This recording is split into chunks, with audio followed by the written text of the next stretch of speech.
السلام عليكم ورحمة الله وبركاته. شلونكم شباب؟ اخباركم علومكم؟ وش مسوين؟ الحين نبي نسوي حلقة رقم 8. يلا زي كذا تدورون 3 ملات، بعدين تسوون زي كذا، بعدين زي كذا، بعدين ترجعونها، بعدين زي كذا زي كذا زي كذا زي كذا زي كذا زي كذا، بعدين ترفعونها، تنتظرون اللحظة المناسبة، بعدين العب يا شيخ. وكإعادة الحركة زي كذا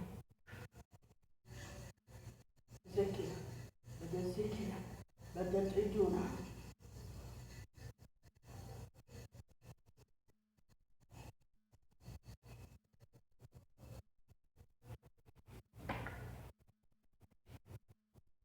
يلا انتهى. شكرا للمتابعة. تحياتي عبودي الولهان، عبودي الظلمي، عبد الله المجرى، عبودي الولهان. يلا نيكست اللي هي الحلقة رقم 9. لا، مع هذا الاسبوع يصير 9. شوفوا 9 زي كذا. يلا نيكست.